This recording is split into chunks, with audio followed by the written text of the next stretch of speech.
Hello and welcome.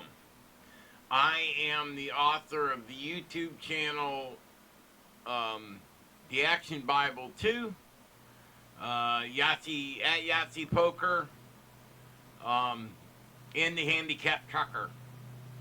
And I've always been wanting to do something, but I was just deciding on how to do it. And I love this book, so I'm going to read the book called The Kybalion, and hopefully y'all will like my voice. The book is called The Kybalion, a study of the Hermetic philosophy of ancient Egypt and Greece by the three initiates. The lips of wisdom are closed, except to the ears of understanding.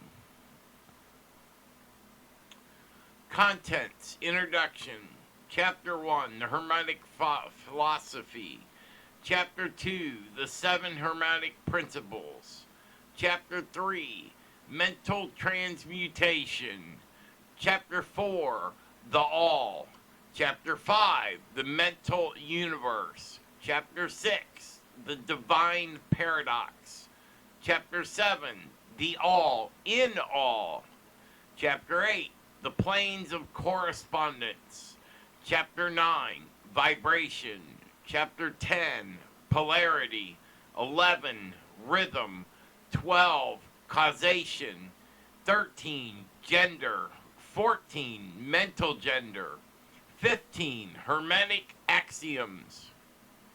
And I hope at the end of all this, or hopefully rather during, you'll ask questions, you'll make comments, and I'm hoping by the time I get to the end of the book, we all understand what comes next, and we get to have a conversation about it. Next is the introduction. We take great pleasure in presenting to the attention of students and investigators of the secret doctrines of this little work based upon the world-old Hermetic teachings. There have been so little written upon this subject, notwithstanding the countless references to the teachings and in many works upon occultism that may earnest searchers after the arcane truths will doubtless welcome the appearance of this present volume. The purpose of this work is not the enunciation of any special philosophy or doctrine, but rather is to give the students of a statement of the truth that will serve to reconcile the many bits of occult knowledge that they may have acquired, but which are apparently opposed to each other and which often serve to discourage and disgust the beginner in the study. Our intent is not to erect a new temple of knowledge, but rather to place in the hands of the student a master key in which he may open many inner doors in the temple of mystery through the main portals he has already entered. There is no portion of the occult teachings possessed by the world which have been so closely guarded as the fragments of the Hermetic teachings, which have come down to us over tens of centuries, which have elapsed since the lifetime of its great founder, Hermes Trismegistus, the scribe of the gods, who dwelt in old Egypt in the days when the present race of men was in its infancy. Contemporary with Abraham, and if the legends be true, an instructor of that vulnerable age, Hermes was and is the great central sun of occultism, whose rays have been served to illuminate the countless teachings which have been promulgated since his time. All the fundamental and basic teachings embedded into this esoteric teachings of everyday race may be traced back to Hermes. Even most of the ancient teachings of India undoubtedly have their roots in the original Hermetic teachings. From the land of the Ganges to many advanced occultists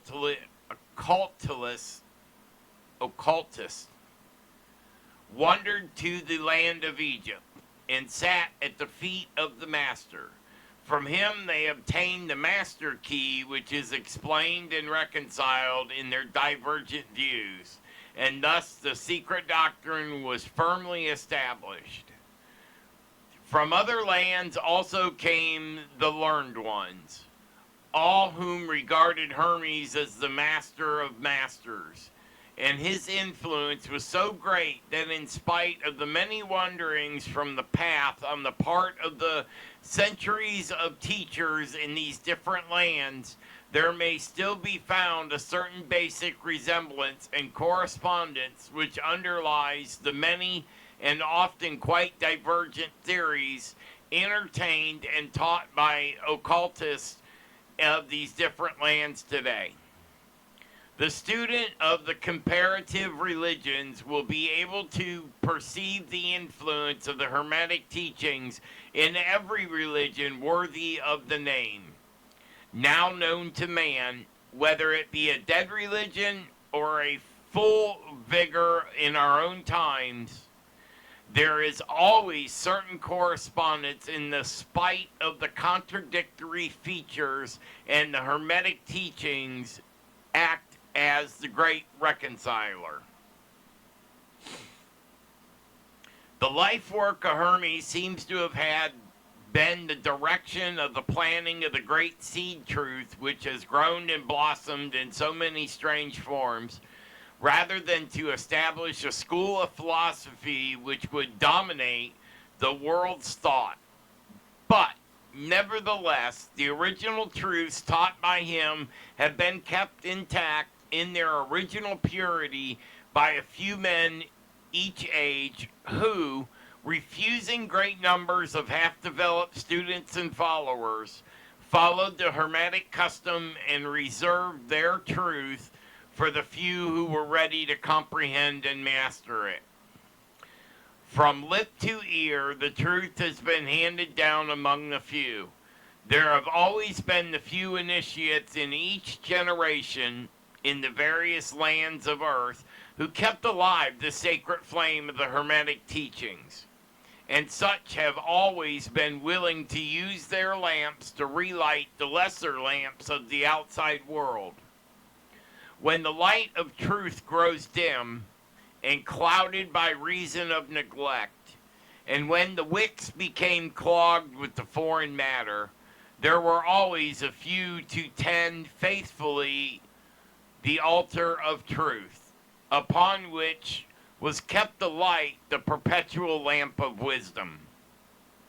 These men devoted their lives to the labor of love, which the poet has so well stated in his lines, "Oh, let not the flame die out. Cherish the age after age in its dark cavern, in its holy temples cherished.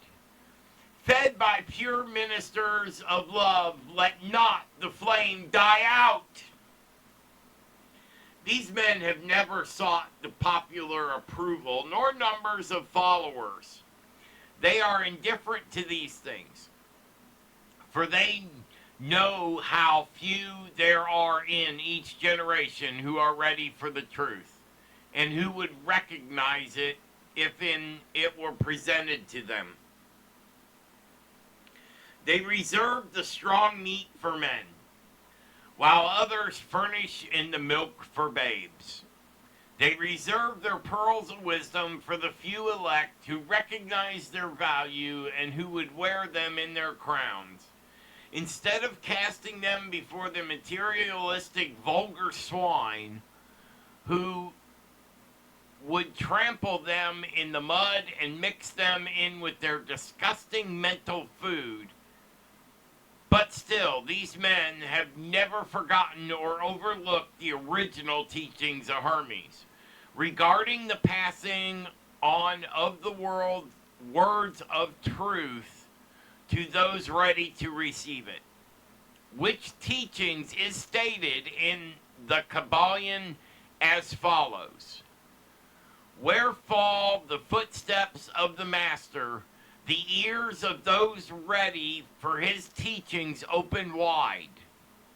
And again, when the ears of the student are ready to hear, then cometh the lips to fill them with wisdom.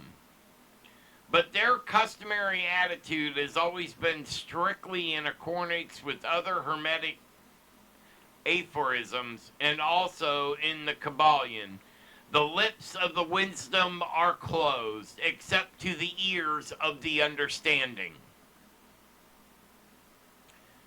There's some pretty good meanings in here so far, and I continue with the introduction. There are those who have criticized this attitude of the Hermetics and who have claimed that they did not manifest the proper spirit in their policy of seclusion and recitance. But a moment's glance back over the pages of history will show the wisdom of the masters who knew the folly of the attempting to teach to the world that which it was neither ready or willing to receive.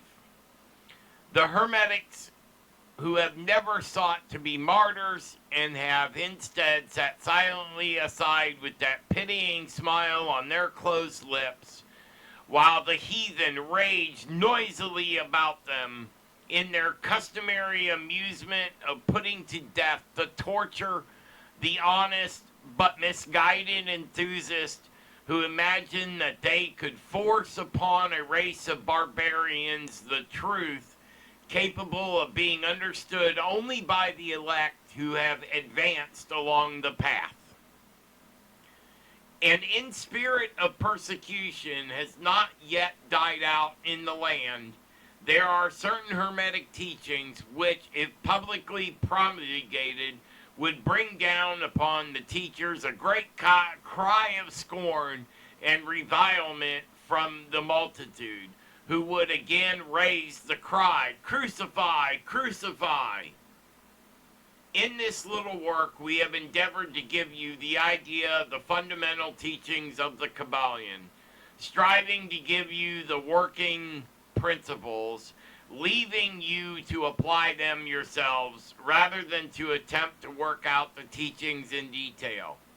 If you are a true student, you will be able to work out and apply these principles. If not, then you must develop yourself into one, for otherwise Hermetic teachings would be as words, words, words to you.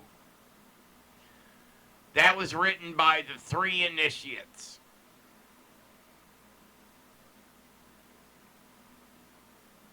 We'll start chapter 1 next week.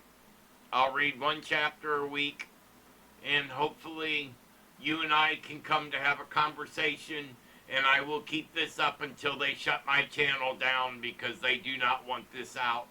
So at some point we may have to go underground, and I'll finish the book in a private listening audience. But I'll go as far as I can with this. So please give it a like, subscribe, and comment. This is the truth. Nothing but the naked truth. I look forward to reading it to you, and I hope you look forward to hearing it from me.